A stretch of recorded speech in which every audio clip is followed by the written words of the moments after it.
Assalamu alaikum students. Today's topic is involuntary unemployment and full employment.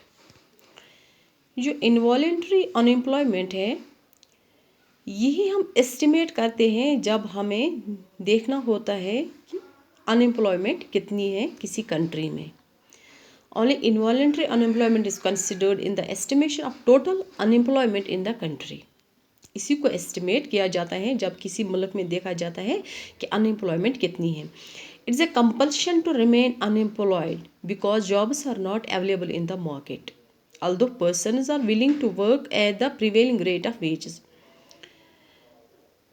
ये वो situation होती है जब इंसान मजबूर होता है अनएम्प्लॉयड रहने के लिए, क्योंकि जो जॉब्स हैं वो मार्केट में अवेलेबल नहीं होते हैं. हालांकि जो लोग होते हैं वो विलिंग होते हैं एट काम करने के लिए एट एग्जिस्टिंग या प्रिवेलिंग रेट ऑफ वेजेस. जो भी उनको वेजेस दिया जाए या जो भी एग्जिस्टिंग वेजेस होती है उस पर वो काम करने के लिए तैयार होते हैं और एबल भी होती है काम करने के लिए, लेकिन उनको जॉब्स ही अवेलेबल नहीं होती हैं. इसी को बोलते हैं हम इनवॉलेंट्री अनएम्प्लॉयमेंट.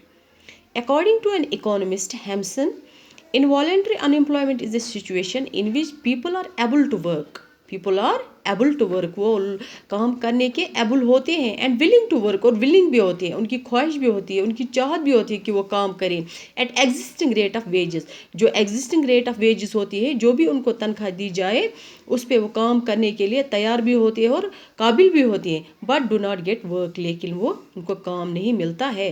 इसको बोलते हैं हम involuntary unemployment. No, full employment. Full employment may be defined as the situation wherein all those who are working and able to work at prevailing wage rates and are in fact employed for the work in which they are trained. ये वो situation होती है कि जब वो सारे लोग जो काम कर रहे होते हैं और काम करने के काबिल भी होते हैं, जो वो एग्जिस्टिंग प्रिवेलिंग या एग्जिस्टिंग वेज रेट्स पे काम कर रहे होते हैं, वो उस पर काम कर रहे होते हैं जिसके लिए उनको ट्रेनिंग दी जाती है, वो उस एग्जिस्टिंग वेज रेट पे काम कर रहे होते हैं. इसको बोलते हैं हम फुल एम्प्लॉयमेंट. लेकिन इसमें हमें दो चीज़ें याद रखनी है इस डेफिनेशन में. वो है कि first, full employment does not mean that everyone is employed. इसका ये मतलब नहीं है कि फुल एम्प्लॉयमेंट का हर एक जो इंसान है या कोई हर एक पर्सन जो किसी कंट्री में है या किसी कम्युनिटी में है वो काम कर रहा होता है, क्योंकि because some people like children, बच्चे होते हैं, ओल्ड मैन होते हैं, बूढ़े लोग होते हैं, या फिजिकली हैंडीकेप्ड और मेंटली रिटार्ड पर्सनस, वो इस काम करने के काबिल नहीं होते हैं. So they are not included in the labour force of the country. उनको लेबर फोर्स में इंक्लूड नहीं किया जाता है. सेकेंडली, जो वो आइडल रिच होते हैं, जो अमीर होते हैं बहुत, वो काम करने के काबिल होते हैं लेकिन वो काम नहीं करना चाहते हैं, और आल्सो नॉट इंक्लूडेड, वो भी इसमें इंक्लूड नहीं होते हैं.